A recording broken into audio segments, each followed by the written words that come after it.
Break के बाद आप सभी का स्वागत है। बड़ी बहस देख रहे हैं आप, मैं हूं आपके साथ पराग गुप्ता। केंद्रीय वित्त बजट पेश होने के बाद छत्तीसगढ़ के पूर्व सीएम रमन सिंह ने मीडिया को संबोधित किया, जिसमें उन्होंने एक तरफ जहां बजट की जमकर तारीफ की तो वहीं दूसरी तरफ उन्होंने कांग्रेस पर भी जमकर हमला बोला है। सुनिए क्या कुछ रमन सिंह ने कहा। ये 7 प्राथमिकताएं इस बजट की हैं। समावेशी विकास, अंतिम व्यक्ति तक बजट की पहुंच, अधोसंरचना और विकास, अपनी क्षमता को विकसित करने के लिए स्किल अपग्रेडेशन की योजना, हरित विकास एग्रीकल्चर सेक्टर में, युवा शक्ति युवकों को प्रोत्साहन के लिए और वित्तीय क्षेत्र। अमृतकाल के इस बजट में कोई ऐसा पहलू नहीं है जो अछूता रहा हो। हर वर्ग के लिए ये बजट बेहतर कल लेकर आया है। 75 वर्ष की आज़ादी के बाद पहले बजट में मध्यम वर्ग के लिए अमृत काल आया है। वित्त मंत्री निर्मला सीतारमण जी ने अपने बजट का आकार, जो बजट का आकार 39.44 लाख करोड़ था, वो 39.44 लाख करोड़ से बढ़ के 12% का ग्रोथ है। ये 45 लाख करोड़ ये बजट कर लिया गया है। राज्यों को एक छूट दी गई है। जीएसडीपी के 3.5% तक राजकोषीय घाटे को अनुमति दी गई है। पहले 3% होता था राजकोषीय घाटे में, मगर अब राज्य सरकारों को 3.5% तक राजकोषीय घाटे की अनुमति दी है। यानी अब ज़्यादा कर्ज लेके राज्य सरकारें भी अपना काम चला सकती हैं। मिलेट को बढ़ावा देने की योजना माननीय नरेंद्र मोदी जी की पहले से है और मिलेट को बढ़ावा देना ही चाहिए। राज्य सरकार मिलेट को नाम भर लेती है, मगर मिलेट की आज तक खरीदी की कोई एक भी व्यवस्था पूरे प्रदेश में नहीं कर पाई है। मिलेट के प्रोत्साहन देने के लिए केंद्र सरकार ने जो योजना बनाई है, उसमें रिसर्च इंस्टीट्यूट की स्थापना होगी, ट्रेनिंग होगी, ज़्यादा से ज़्यादा लोगों को इसकी खेती से जोड़ने का प्रयास होगा और छत्तीसगढ़ जैसे राज्यों को सीधा सीधा इसका फायदा मिलेगा। तो कांग्रेस को तो निराश होना ही पड़ेगा, क्योंकि उनको मालूम है कि ऐसा लोकप्रिय बजट आया है कि आने वाले चुनाव वर्ष में ये अपने आप में ट्रम्प कार्ड साबित होगा और जनता की ज़्यादा से ज़्यादा समर्थन इसमें मिलेगा। जहाँ तक सवाल है, प्रधानमंत्री जी ने 2 लाख करोड़ रुपया की राशि किसानों को अभी तक दिया है इन योजना में। ये 7 प्राथमिकताएं इस बजट की हैं। समावेशी विकास। केंद्रीय बजट को लेकर छत्तीसगढ़ के सीएम भूपेश बघेल का बड़ा बयान सामने आया, जिसमें उन्होंने बजट को निर्मम बताया। इसके साथ ही उन्होंने कहा कि इस बजट में छत्तीसगढ़ के लिए कुछ नहीं है। सुनिए उन्होंने क्या कुछ कहा।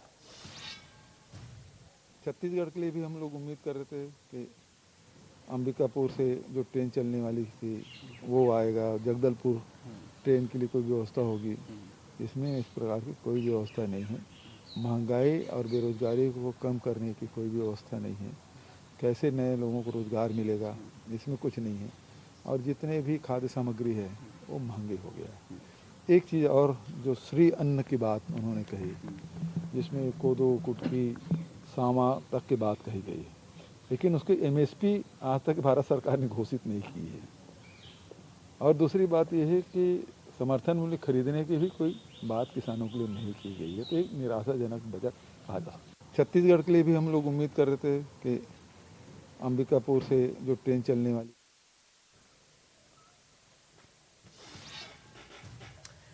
अब चलिए एक नजर ग्राफिक्स पर डालते हैं और ये समझते हैं ग्राफिक के जरिए कि क्या सस्ता हुआ और क्या महंगा हुआ। आसान भाषा में आप समझिए, हम ग्राफिक के जरिए आपको बता रहे हैं।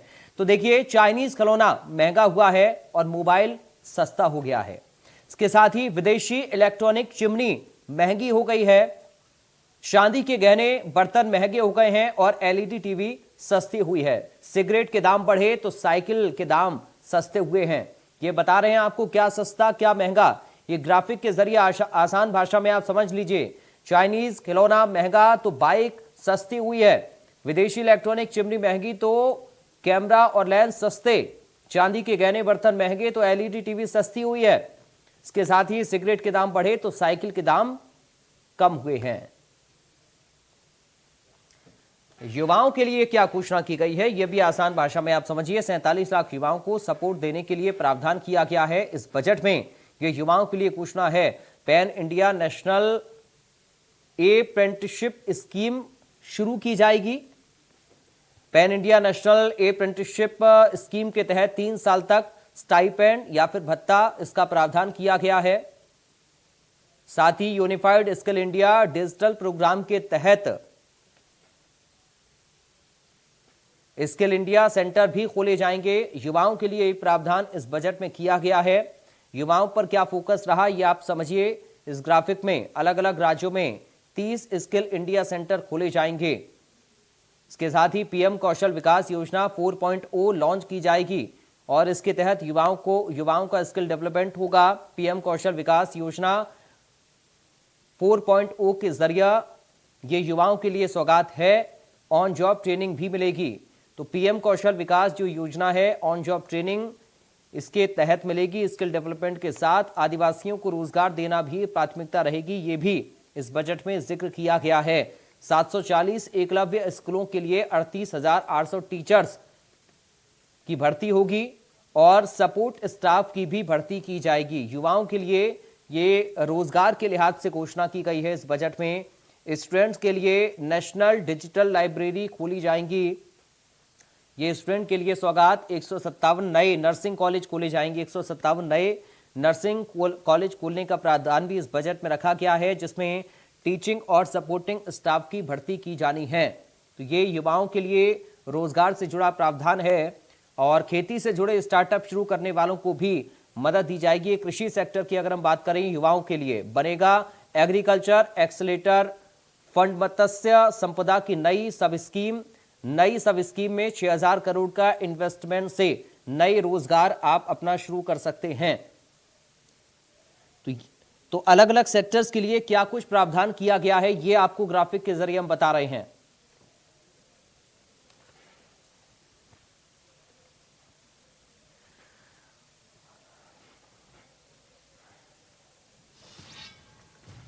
और चलिए 3 खास मेहमान हमारे साथ जुड़ गए हैं इस कार्यक्रम में चर्चा के लिए। कांग्रेस पार्टी से प्रवक्ता सत्यप्रकाश जी हमारे साथ हैं, बहुत स्वागत है आपका सत्यप्रकाश जी। बीजेपी से प्रवक्ता मुकेश शर्मा हमारे साथ हैं, मुकेश जी आपका स्वागत है। वरिष्ठ पत्रकार गंगेश द्विवेदी हमारे साथ हैं, गंगेश द्विवेदी जी आपका स्वागत है। सबसे पहले सत्यप्रकाश जी, शुरुआत में आपके साथ कर रहा हूं सर, उम्मीदों पर खरा उतरा क्या बजट? देखिए पराग जी, ये जो बजट जो आया है आज, जो निर्मला सीतारमण जी ने पेश किया है, ये बिल्कुल भी उम्मीदों पे, आम जनता की उम्मीदों पे खरा नहीं उतरा। देखिए, इन्होंने बोला था 2022 तक किसानों को आय दुगनी करेंगे, उनकी लागत कम करेंगे, आय दुगनी करेंगे, तो वो भी नहीं हुआ। रोजगार की बात इसमें है नहीं। बेरोजगारी कैसे दूर होगी, नहीं है। रोजगार सृजन कैसे होंगे, नहीं है। महंगाई कैसे कम होगी, वो नहीं है। डीजल पेट्रोल के रेट कैसे कम होंगे, सिलेंडर के रेट कैसे कम होंगे, वो नहीं है। उल्टा इन्होंने किचन के अप्लायंसेस के भी ऊपर मतलब महंगे कर दिए, उनके ऊपर एक्साइज ड्यूटी लगा के तो महंगाई और बढ़ा दी है। आप किसानों के आप देख लीजिए, उनके लिए कोई बात नहीं की। उनकी आय दुगनी करने की बात हुई थी 2022 तक, 23 आ गया, मैं उस पर भी कोई बात नहीं है।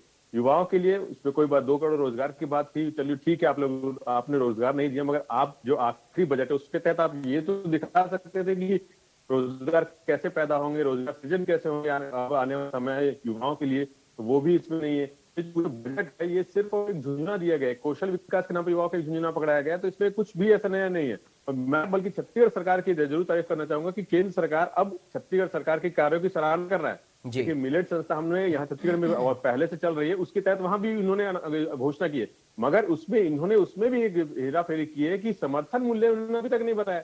हमारी सरकार, छत्तीसगढ़ सरकार, तो समर्थन मूल्य अनाउंस करके उसको खरीदी कर रही है, मगर उन्होंने वहां समर्थन मूल्य अभी तक नहीं बताया। और साथ ही देखिए, मैं 1-2 चीज और बोलना चाहूंगा। जन सरोकार से जो नाता रखने वाली योजनाएं हैं, देखिए उसमें कैसे कटौती की है।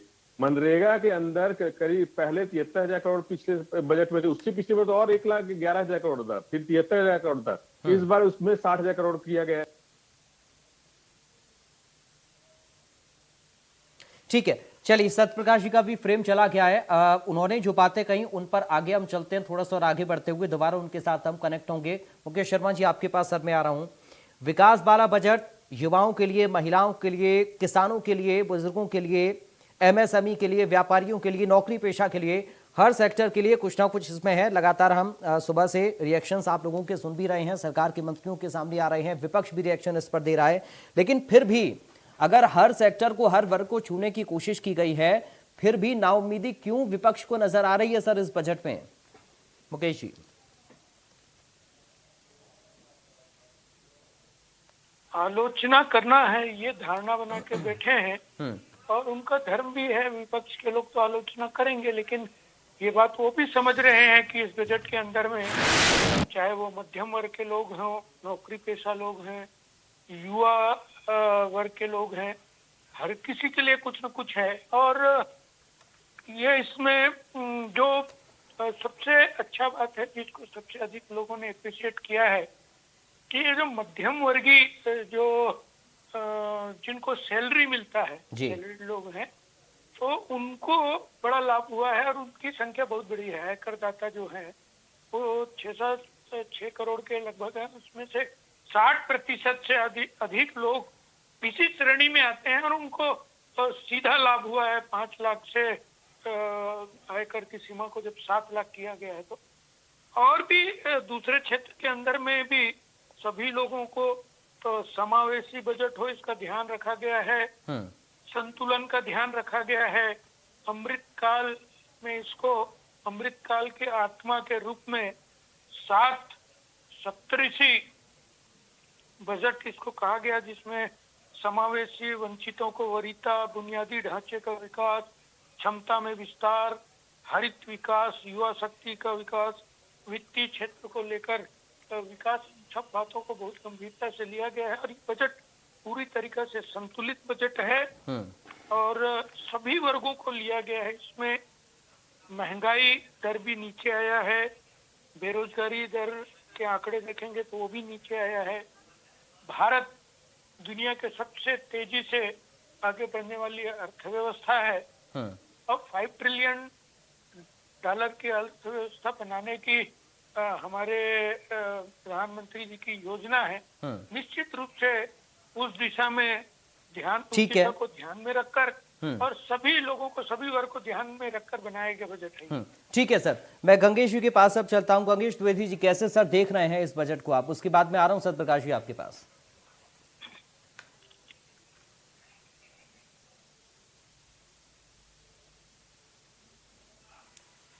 सर आपकी आवाज नहीं आ रही है। गंगेश जी आपकी आवाज नहीं आ रही सर। आप अगर आप म्यूट हैं तो अनम्यूट करिए।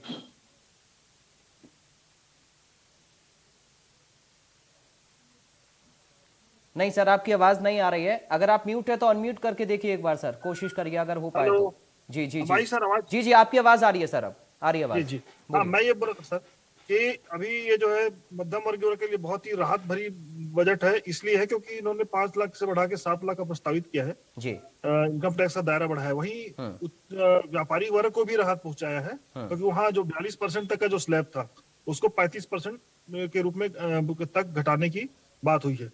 और देखिए, हम विदेशों में जैसे देखेंगे हिंदुस्तानी जो व्यापारी हैं या हिंदुस्तानी का जो टैक्स पेयर है, खासतौर पर इस बात को लेकर ये चर्चा हमेशा उठती रही है कि टैक्स पेयर से सरकार बहुत ज्यादा टैक्स ले रही है। और वहीं जो कर चोरी करते हैं वो आसानी से कर चोरी कर लेते हैं। खासतौर पे कर्मचारी वर्ग को टैक्स मतलब आसानी से वो नहीं कर सकते, लेकिन और कारपोरेट सेक्टर है वो भी टैक्स चोरी आसानी से नहीं कर पाता, वो भरपूर टैक्स देता है। लेकिन एक बीच का वर्ग रहता है जो आसानी से टैक्स चोरी कर लेता है। उस चोरी का बड़ा कारण ये माना जाता था कि 42% तक अपनी कमाई का आदमी जब टैक्स दे देगा तो बचेगा क्या आगे अपने व्यवसाय को बढ़ाने के लिए।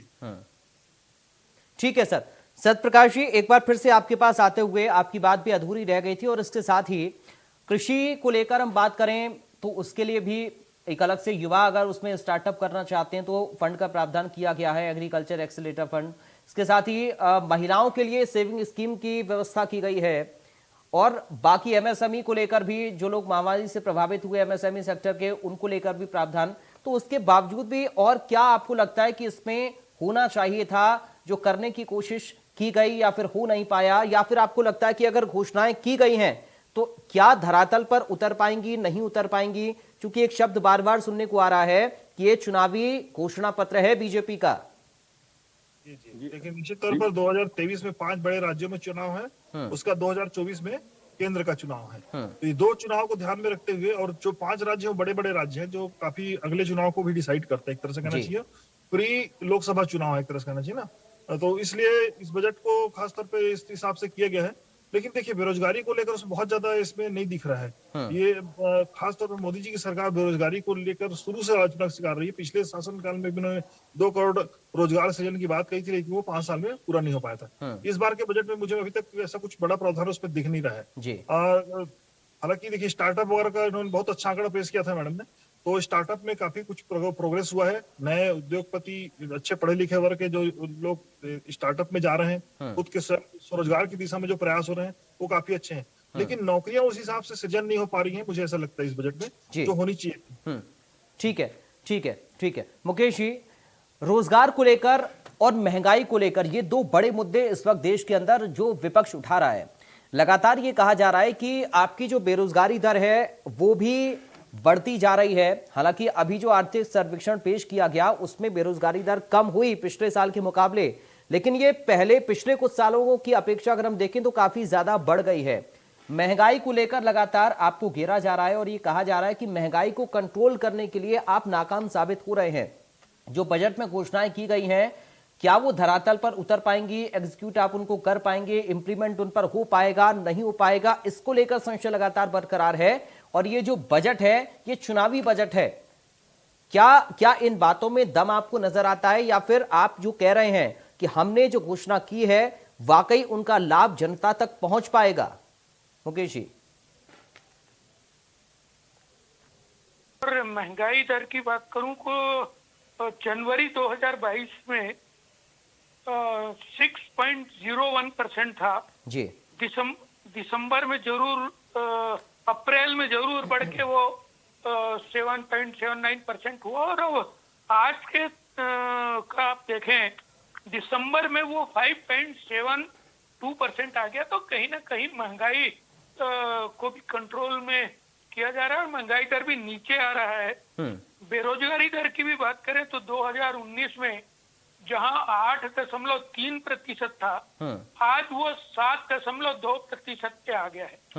तो सरकार लगातार प्रयास कर रही है। और अंतर्राष्ट्रीय अर्थव्यवस्था को देखेंगे तो सर 2011-12 में 3% था, बढ़ा भी ना बीच में सर, बढ़ रहा है, घट रहा है, बढ़ रहा है, घट रहा है, लेकिन आज भी 7% के आसपास बना हुआ है। कोविड के बाद और पूरे दुनिया की अर्थव्यवस्था की बात करें, मगर यहाँ आज की स्थिति है तो आप देखेंगे भारत पूरे दुनिया में सबसे बेहतर तरीके से काम कर रही है। बहुत मजबूती के साथ खड़ा, सबसे कम बेरोजगारी हो, भारत बेहतर तरीके से काम कर रही है। और वो तो मंदी का दौर भी भारत में उस तरीके से नहीं है जिस तरीके से और भी दूसरे देशों में है, बड़े बड़े देशों में, चाहे वो अमेरिका हो, यूरोप हो। चलो मैं उनकी बात तो नहीं करता। और भारत के अंदर में भी लगातार आप देखेंगे तो विकास का जो काम है, आज पूरे दुनिया में भारत सबसे बड़ी, सबसे तेजी से आगे बढ़ने वाली अर्थव्यवस्था बनी है। तो निश्चित रूप से हमारे प्रधानमंत्री माननीय नरेंद्र मोदी जी, वित्त मंत्री जी का प्रयास है। और अभी भी इस बजट में भी वो विकास की गति को और आगे कैसे बढ़ाया जाए, उस बात की पूरी चिंता की गई है। मध्यम वर्ग के लोगों को ध्यान में रखा गया है, किसानों को लेकर ध्यान में रखा गया है, कृषि को कैसे और आगे बढ़ाए उसको लेके लगातार प्रयास किए गए हैं। तो ये संतुलित बजट है, सभी लोगों की चिंता इस बजट में की गई है। और निश्चित रूप से अंतर्राष्ट्रीय स्तर पर नौकरी यदि युवाओं को चाहिए तो स्किल डेवलपमेंट के लिए ऐसे 30 बड़े सेंटर खोले जा रहे हैं इंटरनेशनल लेवल के, जी, जहां से लोग ट्रेनिंग लेके और पूरे दुनिया के अंदर में नौकरी कर सके। तो युवाओं को लेके भी पूरी तरीके से गंभीर है। ठीक है। ईवी और छोटे मझोले उद्योगों के माध्यम से कैसे लोगों को रोजगार हो। अब ये मान के चलते हैं कि इस क्षेत्र के अंदर में लगभग 5 करोड़ नौकरी की संभावना, और इस तरीके से लोगों को रोजगार मिलेगा तो देश आगे बढ़ेगी, सब लोग आगे बढ़ेंगे। ठीक है, संक्षेप में, बहुत संक्षेप में आखिरी उत्तर सत्यप्रकाश जी आपका, उसके बाद में गंगेश जी आपके पास आ रहा हूँ। देखिए पराग जी, जो अभी इन्होंने बोले स्किल डेवलपमेंट तो पिछले 3-4 साल से चल रही है, उसके बावजूद भी बेरोजगारी दर सबसे चरम पे है आज भारत देश में। ये क्यों है? ये सिर्फ एक झुंझुना देते हैं, बेरोजगारी दर कम नहीं करेंगे, ना इनको युवाओं की चिंता है। देखिए, और दूसरी बात, एमएसएमई की आप बात कर रहे थे, एमएसएमई का सुबह से बहुत इन लोग ढिंडोरा पीट रहे हैं। एमएसएमई में भी इमरजेंसी क्रेडिट लाइन लेके उसमें भी इन लोगों ने 900 करोड़ की कटौती की है। कोविड के समय की बात ये अभी मुकेश जी कर रहे थे कि उस समय के बावजूद हम खड़े हैं, तो कोविड के समय इन्होंने 20 लाख करोड़ का पैकेज दिया था। वो कहाँ है वो पैकेज? ऐसे पैकेज तो ये हर बजट पे दे देते हैं, मगर वो पैकेज जाता कहाँ है? वो तो दिखता नहीं धरातल पे। अब इनकी अभी जब मैं आपको उस समय बात कर रहा था, इनकी पीएम सिंचाई योजना, किसानों की बात करें, सिंचाई योजना में इन्होंने 2000 करोड़ की कटौती कर दी है। उसके बाद हेल्थ की बात करें, हेल्थ मिशन में भी इन्होंने 900 करोड़ की कटौती कर दी है। शिक्षा मिशन में भी इन्होंने 1000 करोड़ की कटौती कर दी है। तो युवाओं से लेकर बेरोजगार सबके ऊपर इन्होंने कटौती की है। देखिए, 11,80,000 करोड़ का अतिरिक्त कर्ज रख दिया भारत देश के ऊपर, और उसके बाद भी राजकोषीय घाटा 6% के आसपास है। ठीक है गंगेश द्विवेदी जी, बहुत संक्षेप में, धरातल पर नहीं उतर पाएंगी चीजें, ये चिंता, ये भय विपक्ष को है। बहुत संक्षिप्त में उत्तर। बिल्कुल, देखिए बजट को बहुत संतुलित करने का प्रयास किया गया निश्चित तौर पर, लेकिन कुछ बातें जो भी हमारे कांग्रेस के प्रवक्ता ने गिनाए, उसमें निश्चित तौर पर सही बात है कि कुछ चीजें ऐसी जो अभी छूट गई हैं। मुझे लगता है कि अगले बजट में उसको समावेश करके उसको सुधारने का प्रयास करेगी सरकार। चलिए, आज समय इतनी इजाजत दे रहा है सर, बहुत शुक्रिया आप तीनों खास मेहमानों का आज की चर्चा का हिस्सा बनने के लिए, हमारे साथ शामिल होने के लिए। तो बजट को लेकर लगातार हम चर्चा कर रहे हैं और आगे भी रिएक्शंस आते रहेंगे, पॉलिटिकल भी और जनता के भी। कुछ को निराशा है तो कुछ लोग ये भी कह रहे हैं कि जरूर बजट से उनको फायदा होगा, और आने वाले वक्त में हम उम्मीद भी कर रहे हैं कि जो बजट में प्रावधान किए गए हैं उनका लाभ जनता तक सीधे पहुंच पाए। फिलहाल के लिए दीजिए इजाजत, नमस्कार।